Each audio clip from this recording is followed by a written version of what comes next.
Hello and welcome to our morning edition of Arirang News. We begin with these stories making the headlines at this hour. The U.S. military has launched what it described as self-defense strikes in southern Iran, with the U.S. Central Command saying targets included missile launch sites and Iranian boats attempting to lay mines. This comes after President Donald Trump said a deal to end the war was proceeding nicely, while warning that if diplomacy fails, U.S. attacks would resume on a scale bigger and stronger than ever before. Iran says progress has been made in talks with the United States, but stressed that this does not mean a deal was imminent. A senior Iranian official criticized shifting positions by U.S. officials, saying they have complicated efforts to reach an agreement. Here in South Korea, heavy rain is expected across most parts of the country. Authorities are urging the public to take safety precautions, warning the downpours could be accompanied by strong winds, thunder, and lightning. U.S. President Donald Trump says negotiations with Iran are nearing a deal, but ongoing disputes over Tehran's nuclear program and sanctions relief continue to slow progress. Our Cho Young-eun starts us off. U.S. Central Command said Monday that U.S. forces carried out self-defense strikes in southern Iran, targeting missile launch sites and Iranian boats allegedly attempting to lay mines during the ongoing ceasefire. Explosions were reported in the port city of Bandar Abbas, with Iranian media saying the situation is under control. Earlier Monday, U.S. President Donald Trump said negotiations with Iran toward a deal to end the war were proceeding nicely, but warned that if diplomacy fails, U.S. attacks would resume on a scale bigger and stronger than ever before.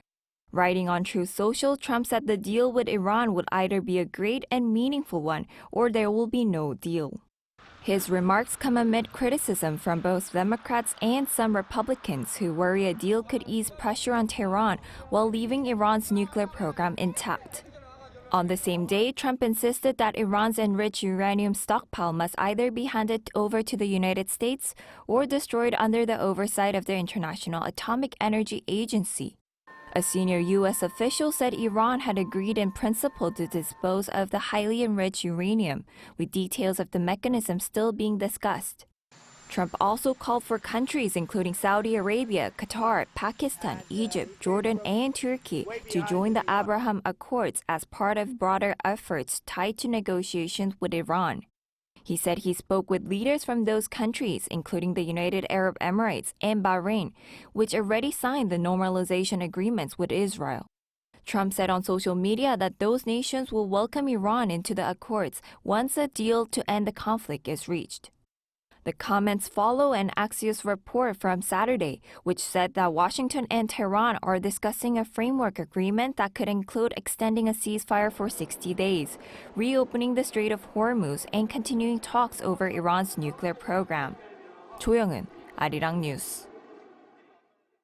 Meanwhile, Iran says progress has been made in talks with the United States to end the 3-month conflict in the Persian Gulf, but pushed back on any notion that an agreement is imminent, with a senior official saying the U.S. has complicated negotiations. Our Lee Seung-jae has more.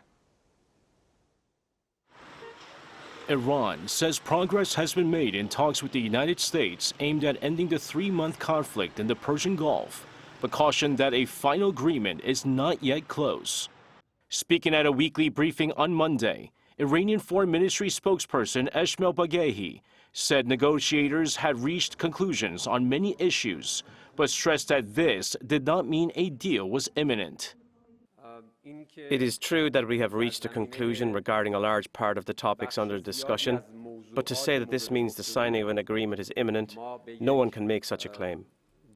He added that current discussions are focused primarily on ending the war and lifting the U.S. naval blockade around the Strait of Hormuz, rather than on Iran's nuclear program. According to Baghaei, a proposed 14-point memorandum of understanding would center on restoring safe passage through the strategic waterway in exchange for Iranian guarantees on maritime security. However, he also criticized the shifting positions by U.S. officials, saying they have complicated efforts to reach an agreement. On Monday, U.S. Secretary of State Marco Rubio said Washington would continue to give diplomacy every opportunity before considering what he called alternatives. His comments followed President Donald Trump's announcement that he had instructed American negotiators not to rush into a deal with Tehran. Despite some progress in peace talks, the two sides remain divided over several key issues, including Iran's nuclear ambitions, Tehran's demands for sanctions relief, and access to billions of dollars in frozen oil revenues overseas, as well as the ongoing conflict between Israel and the Iran-backed Hezbollah group in Lebanon. 이승재, Arirang News. And now for a closer look at how the situation in the Middle East could unfold from here. We're joined today by Dr. Mohammed Gouda, Professor of Middle East Economics at Hanguk University of Foreign Studies.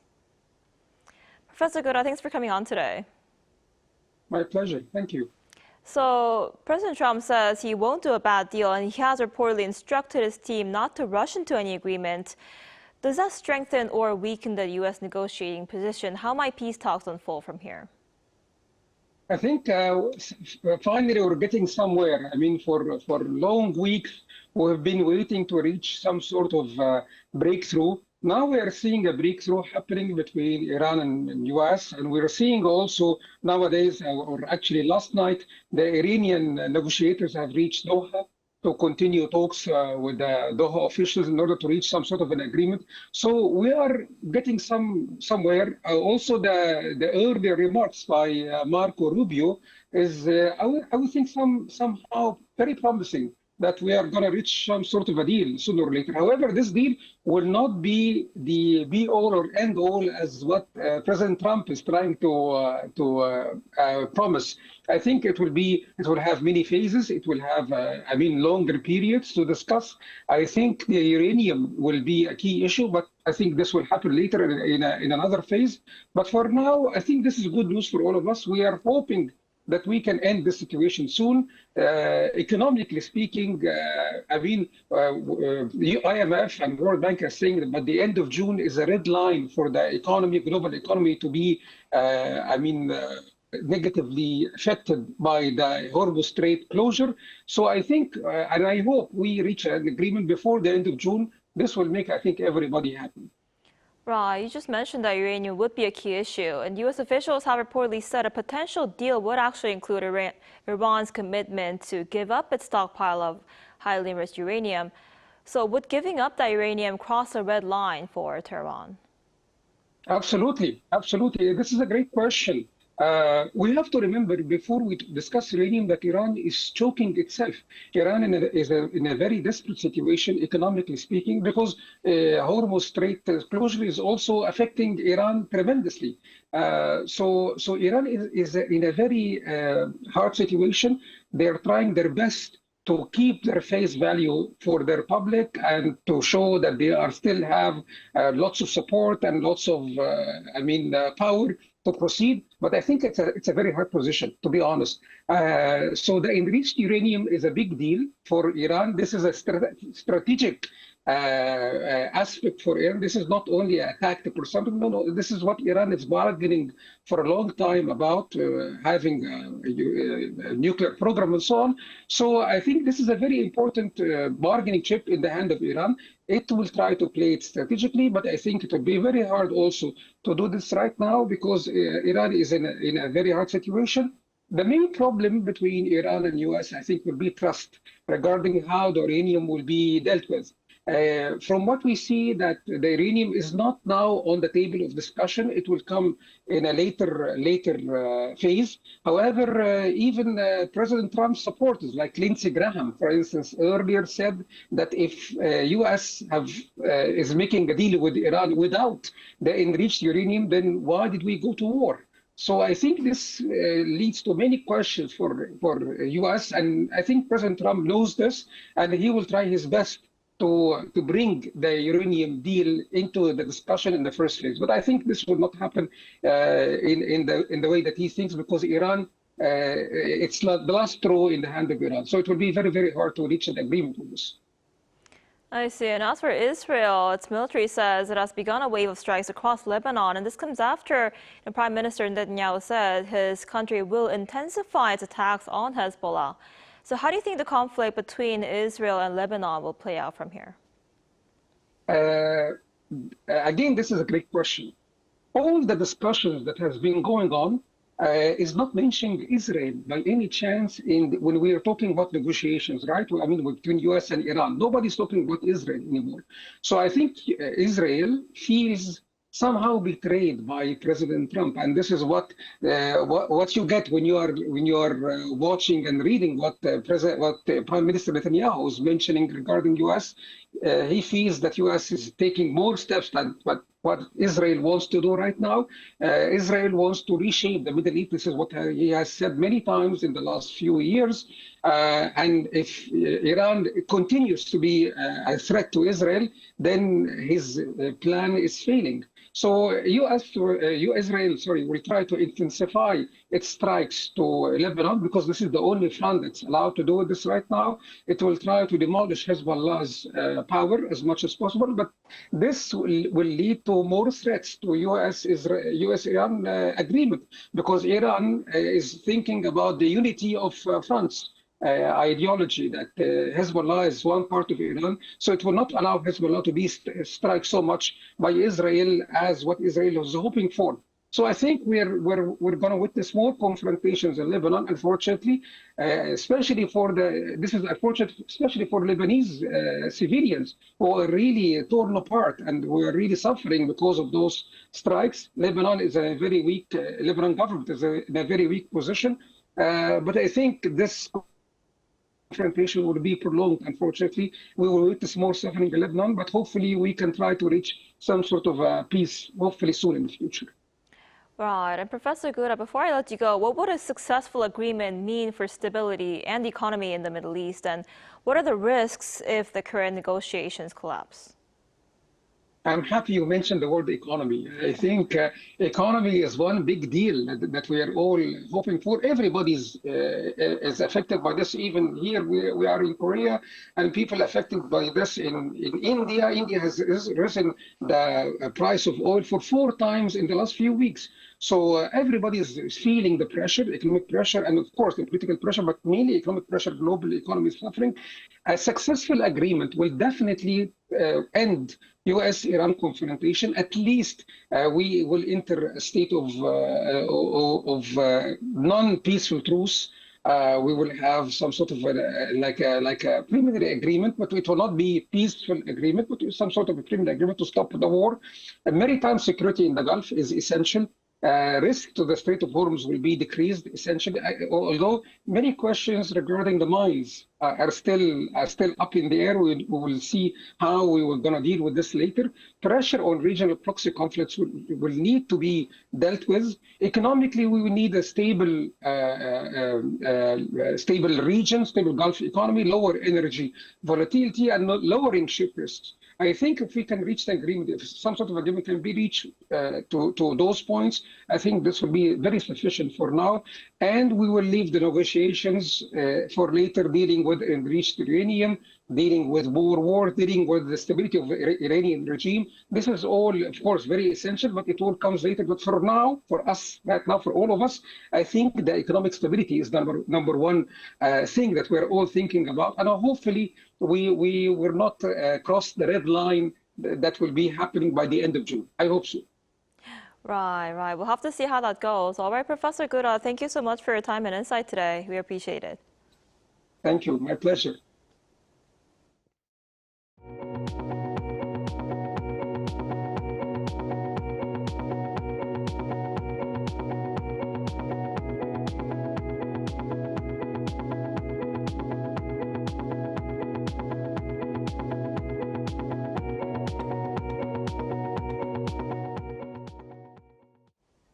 South Korea's foreign ministry says it has urged Israel to carry out a full investigation into allegations that 2 Korean activists were assaulted by Israeli forces after being detained aboard 8 vessels headed for the Gaza Strip. The ministry said Monday that it summoned Israel's deputy ambassador to Seoul on Saturday to formally express concern over the claims. The 2 activists, Kim Ha-hyun and Kim Dong-hyun, returned home Friday after being released. Upon arrival, they alleged they were physically assaulted while in Israeli custody. Kim says she suffered partial hearing loss in her left ear after being struck repeatedly on that side of her face. Seoul stressed that appropriate action must be taken if the allegations of inhumane treatment are confirmed. And Korea's benchmark KOSPI opened at a new record high this morning, surpassing the 8,000 mark on opening. The index opened at 8,070.91, driven by growing expectations over an end to the war between the United States and Iran. Korean semiconductor giants also led the surge. Samsung Electronics crossed the 300,000 won threshold, while SK Hynix topped 2 million won for the first time during intraday trading. Heavy rain and strong winds are expected across most parts of the country today. Rain began on Jeju Island and the Jeollado regions. It's forecast to spread nationwide during the day and continue into Wednesday. According to the Korean Meteorological Administration, Seoul and Gyeonggi-do province are expected to get between 10 and 60 millimeters of rain, while Jeju Island and southern coastal regions could see as much as 150 millimeters. Authorities also warned of strong winds, thunder, and lightning, and they urged the public to take safety precautions. Experts say better recycling starts at home. Much of the plastic placed in recycling bins never actually makes it back into new products. But simple steps like removing labels and rinsing off food waste can make a significant difference. Our Kim So-young reports. This resource recovery center on Jeju-do Island processes 70 tons of recyclable waste every day. The equipment can separate what can be recycled from contaminated waste. But in the end, what matters most is how clean the plastic is. The few seconds it takes to remove a label and rinse off food waste can make all the difference. When households separate their trash properly, the waste that comes in here is easier to sort and more can be recycled. However, what is actually thrown away tells a different story. Plastic tossed into standard garbage bags averages 25 grams per person each day, more than twice the amount put out for recycling. The problem is that even the plastic thrown into those bags could be turned into high-quality recycled material if it were not contaminated. But once it is mixed with other waste, only 8% of it is recycled. Even plastic that people take the time to separate often never makes it back into new products. There are still too many barriers on the road to real recycling. Korea's official recycling rate stands at 56%. But by European standard, which only counts plastic turned back into new material, the real rate drops to just 16%. That means much of the plastic set aside for recycling is still being burned. Recycling does not improve simply because people sort their waste more carefully. The system has to support those efforts. Real change will require companies to design products with recycling in mind from the start, and stronger government rules to make that happen. Only then can the burden of recycling be shared instead of falling mainly on customers. Small efforts at home can build a stronger recycling system. Kim So-young, Arirang News. Agro-healing programs are gaining attention here in South Korea, using agricultural resources to help relieve stress and support emotional recovery. The Korean government has even begun introducing a national certification system for those types of facilities. Our Chae Yoon-kyung reports. This is a horse riding center in Miryang, Gyeongsang-namdo province. Students communicate with the horses by carefully petting and feeding them. Like professional jockeys, they take turns riding the horses around the track. After the horseback riding session, a fun pizza making and tasting experience awaits. This is an agro-healing program that goes beyond the simple activity, focusing on emotional recovery and stress relief. I was exhausted from constant studying, but riding a horse makes me feel like all that stress is finally being released. By spending an hour talking to, feeding, touching, and leading the horses, the students develop a very close bond with them. At an agro-healing farm in Kimje, Jeollabuk-do province, flowers and vegetable gardens serve as tools for therapy. Repetitive activities, such as planting seeds, touching flowers, and nurturing plants, lead to increased confidence and emotional stability. Through consistent gardening activities, participants gain confidence and a sense of self-efficacy, feeling that I can really achieve something on their own. The Rural Development Administration has certified 91 qualified farms as excellent agro-healing facilities for the first time this year. These sites pass rigorous national standards regarding infrastructure, equipment, and professional staffing. The certification is valid for 3 years. We are implementing this certification system to ensure that users are provided with high-quality, premium services. Agro-healing is emerging as a trusted space for recovery, evolving beyond the simple rural experiences into a place where anyone can find peace of mind. Cha Yong-kyo, Arirang News.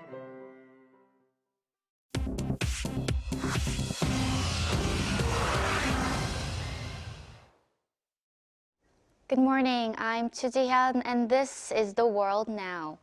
The head of the World Health Organization said that the Ebola outbreak in Congo and Uganda is moving faster than response efforts can handle, with 220 suspected deaths now recorded. WHO Director General Tedros Ghebreyesus said on Monday that responders are, quote, playing catch-up after a weeks-long detection delay, and warned the outbreak is likely to get worse before it gets better. He said he would travel to the epicenter of the virus in the Democratic Republic of Congo on Tuesday. Meanwhile, in Congo's Ituri province, a hospital came under attack twice over the weekend as relatives of victims demanded bodies for burial and protesters burned treatment tents. 25 patients fled during the attacks, and one critically ill patient died while trying to escape. Health officials warn that fleeing patients make contact tracing nearly impossible. In Japan, 26 people at a Tokyo mall developed throat pain and felt unwell after a person allegedly sprayed an unknown substance. Dozens of emergency vehicles and responders in hazmat suits were deployed to the Ginza 6 shopping complex on Monday, and the surrounding roads were temporarily closed. All but one of the victims were taken to the hospital with symptoms described as mild. Police found traces of what appeared to be pepper spray on a nearby wall. The suspect has not been identified, and an investigation is underway. In Angola, a landslide at an illegal gold mine has killed at least 28 people. Local authorities said the landslide on Saturday at the mine in Bengo province was one of Angola's deadliest mining disasters. All victims were aged between 16 and 35 years old. 4 people were rescued. Illegal gold mining has surged in Angola as falling diamond prices have pushed workers toward gold and other metals. Britain recorded its hottest ever day in May on Monday. Temperatures at Kew Gardens in London reached 34.8 degrees Celsius. The United Kingdom's National Weather and Climate Service said the reading broke the previous May record of 32.8 degrees set in both 1922 and 1944. It was also the hottest public holiday on record since Met Office records began in 1884. Ahead of the heat wave, the UK government issued an amber heat alert for large parts of England. Weather forecasters say Tuesday could see temperatures as high as 35 degrees.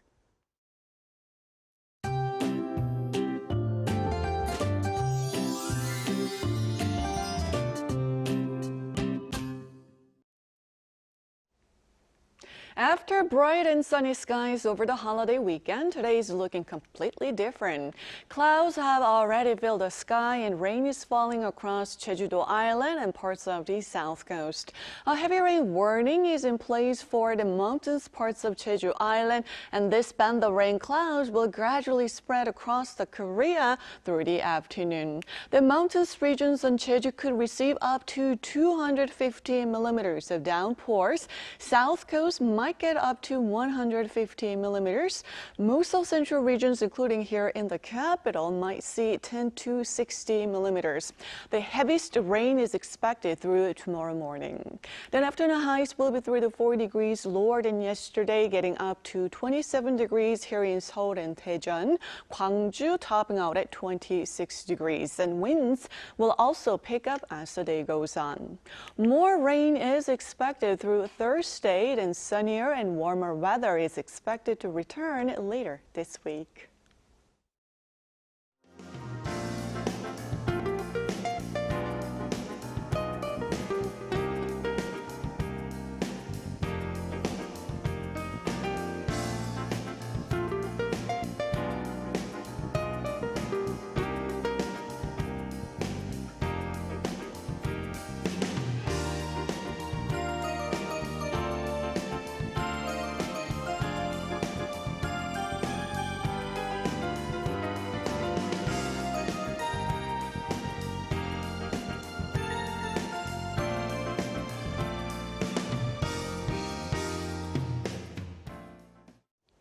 That's all we have for this morning. Arirang News will be back at noon Korea time. Thanks for watching.